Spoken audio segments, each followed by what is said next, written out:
Cando abrimos Access, aparecenos esta ventá para crear unha nova base de datos en branco. Temos que introducir o nome do arquivo,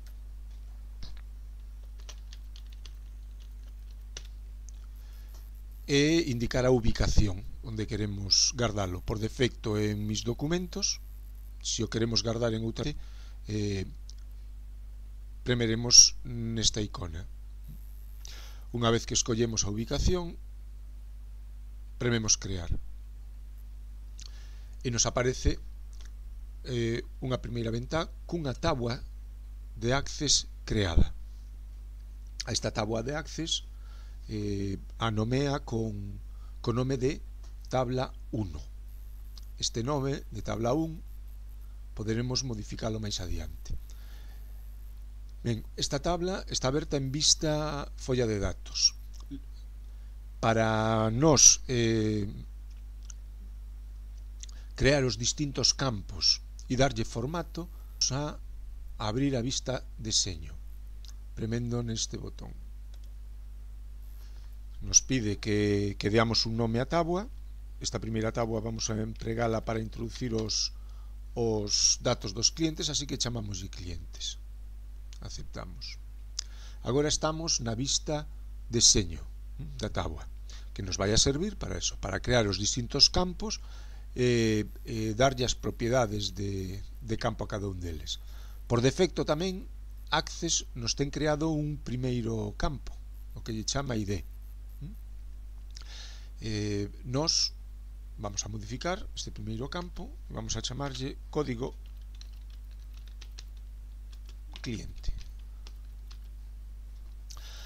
A continuación vamos a escoller o tipo de datos que vai incluir ese campo.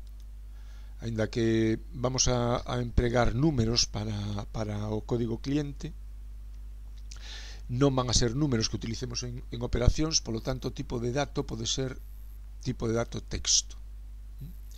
E aquí abaixo nas propiedades en tamaño del campo vamos a darlle tamaño de 7 caracteres. Con isto estamos indicando a Access que o tamaño máximo, o número máximo de caracteres que vamos a introducir neste campo van a ser 7.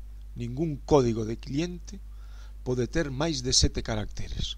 Podería ter 6, 5, 4, pero en ningún caso máis de 7.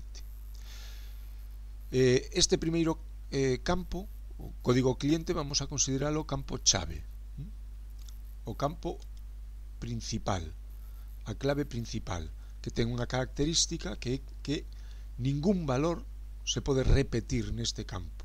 Non pode haber dous clientes co mismo código.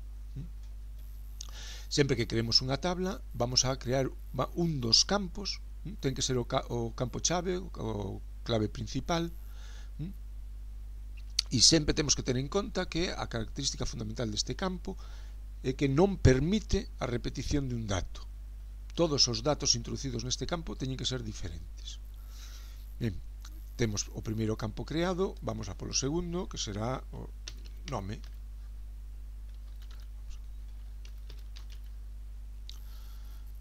O nome do cliente tamén vai a ser un campo tipo texto. E aquí o tamaño, pois podemos establecer un tamaño máximo de 50 caracteres, razonable. En formato vamos a poñer o signo mayúscula. Con isto lle estamos indicando a Access que independentemente de como introduzamos os datos neste campo, como introduzamos un nome de un cliente, se o facemos con minúsculas, Access vai a cambiarlo automáticamente a mayúsculas. Pola conta, se pusiéramos o signo de menor, o que faría sería transformar o dato introducido sempre a minúsculas. Se non poñemos nada, o dato queda tal e como introducimos.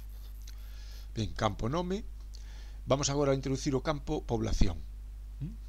Ben, como ten exactamente as mesmas características que o campo nome, vai ser de tipo texto e tamén o tamaño 50 e tamén o queremos en mayúsculas, podemos facer un copia-pega. Selecciono aquí este campo, dou co botón dereito sobre el, copiar, e agora aquí debaixo dou a pegar. O único que teño que cambiar é o nome do campo e pasa a ser población. ou en dirección.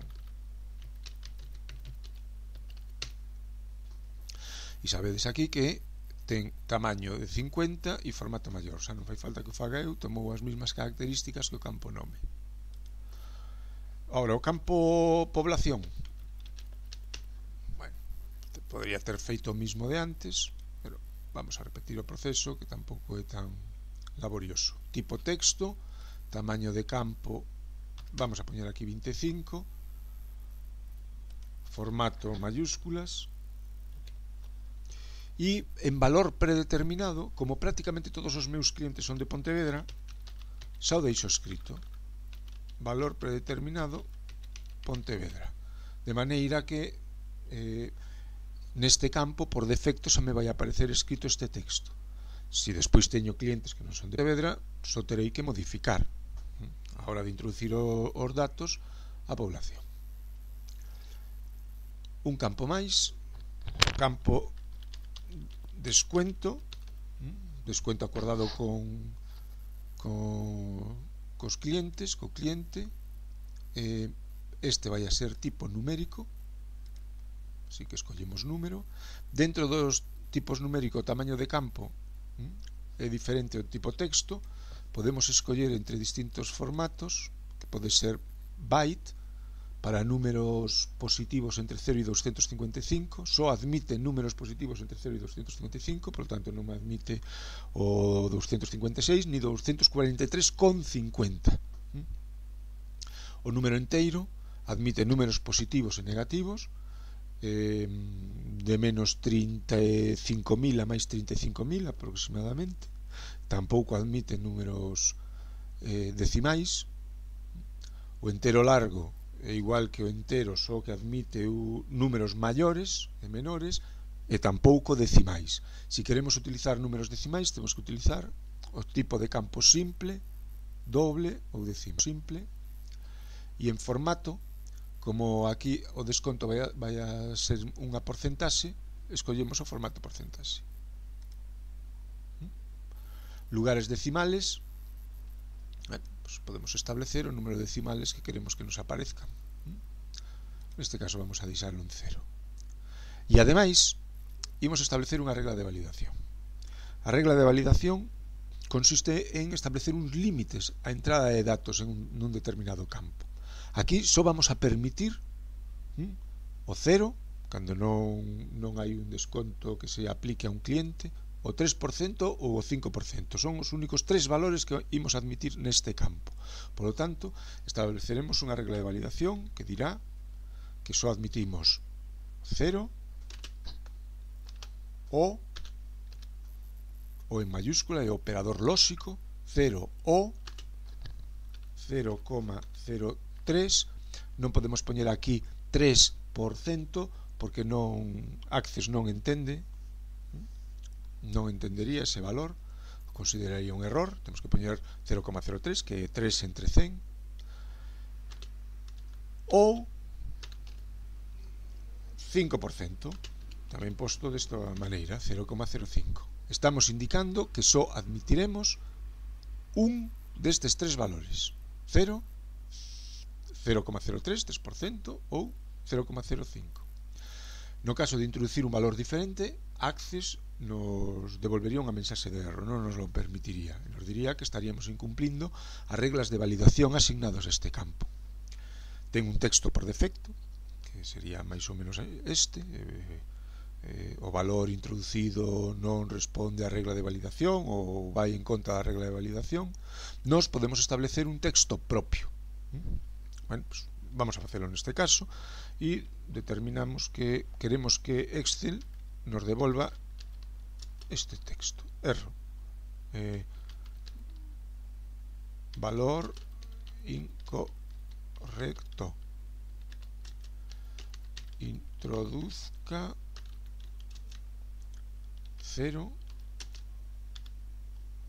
3% o 5%. Vale. Este é o texto que nos aparecerá no caso de que, cando esteamos introducindo unha porcentaxe, metamos unha non válida. unha diferente a 0, 0 ao 3% do 5%. Ben, temos a tabla creada. Vamos a ver como se introducirían os datos. Teríamos que pasar a vista de folla de datos. Picaríamos aquí. Antes de pasar a vista a folla de datos, Excel nos vai a pedir que guardemos a tabla. Decimoslle que sí, deseamos guardala agora. E agora aquí temos os distintos campos que acabamos de crear: código cliente, nome, dirección, población, descuento. E introduciríamos os datos. Por exemplo, metemos un código de cliente. Recordade que puseramos 7 caracteres como máximo. O sea, se eu intento meter un máis, non mo permitiría. Se dou a intro, salto ao seguinte campo. Introduzco un nome. Estou no introducindo en minúsculas. Como lle pusera que o formato quería en mayúsculas, cando salte de campo vai no transformar en mayúsculas. Coa población exactamente o mismo, a dirección exactamente o mismo. A población me aparece Pontevedra porque foi o valor predeterminado que lle puse. Se o cliente fose de outra localidade non tería máis que cambiálo. No desconto, se introduzco o 3% non vai haber ningún problema e o vai admitir porque era un dos 3 valores aceptados. Doulle a intro, teño o primeiro rexistro metido e agora empezou o segundo. Bien, recordade, código de cliente era o campo chave. Se eu introduzo o mismo código a outro cliente, non me vai a deixar guardar este rexistro que estou introducindo agora. De momento sí, pero ao chegar ao final me vai a dar unha mensaxe de erro. Introduzco outro nome, outra dirección, Pontevedra, e vamos meter un desconto do 8%. Erro, valor incorrecto. Introduzca 0, 3%, 5%. Me está dando a mensaxe de error que metín. Se non tivese metido unha mensaxe de error, nos sairía aquí a mensaxe de error predeterminada por Axis. Entón, acepto e meto un valor válido, pois o 0. Agora sí, si me vai a admitir o desconto, pero vou ter outra mensaxe de error porque o código cliente está repetindo o código. Los cambios solicitados en la tabla no se realizaron correctamente porque crearían valores duplicados en el índice. Clave principal o relación. Estou duplicando o valor da clave principal, por lo tanto non me admite. Para sair de aquí teño dúas opcións: ou ben modificar o código de cliente, ou ben, se lle dou a escape, eliminarei este rexistro que aínda non está guardado. Non está guardado mentras non se salte o seguinte. Dei a escape e eliminei o rexistro. Bueno, podemos facer algunhas operacións aquí de formato. Podemos modificar o tamaño das columnas. Podemos eliminar un rexistro situándonos sobre el e co botón dereito dándolle a eliminar registro